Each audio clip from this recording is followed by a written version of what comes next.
ഇങ്ങനെ മെലിഞ്ഞു പോകാനുള്ള കാരണം ആദ്യം ടൈലറായിരുന്നു. മിഷീന് നൂല് കോർക്കുമ്പോൾ നൂല് ചുമ്മാ കടിച്ചു മുറിക്കും, അത് ചുമ്മാ ചവക്കാറുണ്ട്. അതും അസുഖത്തിന് വരാൻ ഒരു കാരണമായിട്ടുണ്ട്. പക്ഷെ TV രോഗം മഞ്ഞപ്പിത്തം കൂടി ഉണ്ടായിരുന്നു. മെഡിക്കൽ കോളേജിൽ കൊണ്ടുപോയ സമയത്ത് അവിടുന്ന് ഡോക്ടർമാർ മെഡിസിൻ കൊടുക്കുമ്പോൾ മരുന്ന് അതിനോട് ശരീരം പ്രതികരിക്കുന്നില്ല. കാരണം അറിയോ, ഭക്ഷണം എന്തെങ്കിലും കൊടുത്ത് അപ്പ ഛർദ്ദിക്കും, വൊമിറ്റ്. അങ്ങനെ വന്ന് ആള് 19 കിലോ എത്തി.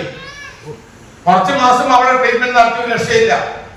ലാസ്റ്റ് ഡോക്ടർ പറഞ്ഞ് നിങ്ങളൊരു കാര്യം തിരിച്ച് വീട്ടിലേക്ക് കൊണ്ടുപോയിക്കാൻ പറഞ്ഞു. നാട്ടുകാർ വന്ന് വീട് വൃത്തിയാക്കി. എന്തിനാ? പ്രസിഡന്റിന്റെ കാര്യം ഏകദേശം തീരുമാനമായി. അങ്ങനെ വീട് വൃത്തിയാക്കി. ഞങ്ങൾ അവിടെ എത്തുന്നത് എന്റെ ഓഫീസിലെ സ്റ്റാഫിനെ, ഓഫീസിന്റെ കോഴിക്കോട് ഓഫീസിലെ സ്റ്റാഫിന്റെ കാലിന്റെ കുഴ തിരിഞ്ഞു പോയി. ഒരു ട്രേഡിംഗ് പോയിന്റ് ആയിട്ട് ഒരാൾ ജീവിതത്തിലുള്ളത്. കാലിന്റെ കുഴ തിരിഞ്ഞു പോയ സമയത്ത് ഞങ്ങൾ എന്ത് ചെയ്യുന്നറിയോ, ഞങ്ങൾ എന്റെ സ്റ്റാഫിനെ കാണാൻ വേണ്ടി പോയതാ. സ്റ്റാഫിന്റെ വീട് നേരെ രേഖലത്തെ വീടാണ് ഈ പ്രശ്നേച്ചിന്റെ വീട്. അപ്പം ഇതെല്ലാം പറഞ്ഞപ്പോൾ സാറേ നമ്മൾ കൊണ്ടുവന്ന് പ്രശ്നേച്ചിട്ട് നമ്മുടെ ഐഡിയ എടുത്തായിരുന്നു. കുറച്ച് സാധനത്തിന് മുന്നേ മേടിച്ചിട്ടുണ്ട്, പക്ഷെ മീറ്റിംഗ് ഒന്നും വന്നിട്ടില്ല. പക്ഷെ അവരിന്ന് അസുഖമായിട്ട് ഏകദേശം പോകാനായി മെഡിക്കൽ കോളേജ് തിരിച്ചു കൊണ്ടുവന്നിരുന്നു പറഞ്ഞു. ഒന്ന് കാണാമെന്ന് ചോദിച്ചു. ഞമ്മള് പോയി കാണാൻ പറഞ്ഞു. നേരെ അവര് പോയി കണ്ടു. കണ്ടപ്പോ തന്നെ ഒന്ന് സങ്കടം തോന്നി.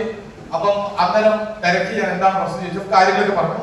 അപ്പം നമ്മുടെ ദില്ലൻ ടീച്ചർ കൂടെ ഉണ്ടായിരുന്നു. ടീച്ചർ നോക്കുമ്പോൾ ഒരു ബോക്സില് മെഡിസിൻ ഉണ്ട്, കുറെ 12ഓളം മെഡിസിൻ ഒരു ദിവസം കഴിക്കണം. അപ്പൊ ടീച്ചർ ചോദിച്ചപ്പോ ഇത് കഴിക്കുമ്പോൾ ഭക്ഷണം കഴിക്കും, ഛർദ്ദിക്കും. അപ്പൊ ഇതിനെ പ്രതിരോധിക്കാൻ പറ്റണ്ടേ? അങ്ങനെ പറ്റുന്നില്ല. അങ്ങനെയുള്ള സാഹചര്യം വന്നപ്പോ അവര് പറഞ്ഞു കൊടുത്ത സാധനമാണ് ഈ സാധനം കഴിക്കാൻ പറഞ്ഞു. 95ഉം ബ്ലഡ് വർദ്ധിക്കാനുള്ള ഫീലും സിറപ്പും ക്യാപ്സ്യൂളും സ്പാനില് ന്യൂട്രിലൈഫും.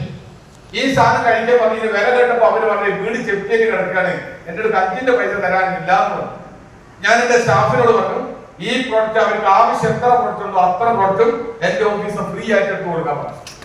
അങ്ങനെ ഫ്രീ ആയിട്ട് എടുത്തു കൊടുത്തു. ആള് കഴിച്ചു. കുറച്ച് ദിവസം കഴിഞ്ഞപ്പോ പ്രസന്ന എങ്ങനെയാണ്. അപ്പൊ ഈ ആളിന് ഇങ്ങനെയാകാൻ പറ്റുന്നുണ്ടെങ്കിൽ ഇരിക്കുന്നത് ഒരുപാട് അനുഭവങ്ങളുള്ളത് കൊണ്ടാണ് ഒരു സമയം പോലും വൈകാതെ കളയാതെ ഈ ബിസിനസ് ചെയ്തത്. ഓക്കെ, അപ്പൊ കാശ് മാത്രമല്ല. അപ്പൊ കണ്ടോ നമ്മളെപ്പോഴും നിൽക്കുന്ന ഒരു ഫോട്ടോയും അതിലപ്പുറം സന്തോഷം ശരിയല്ലേ? അതാ പറഞ്ഞത് ഇത് ഉപയോഗിച്ച്. അപ്പം ഇനിയിപ്പോ ഞാൻ പറഞ്ഞ കാര്യത്തിലേക്ക് കടക്കാം.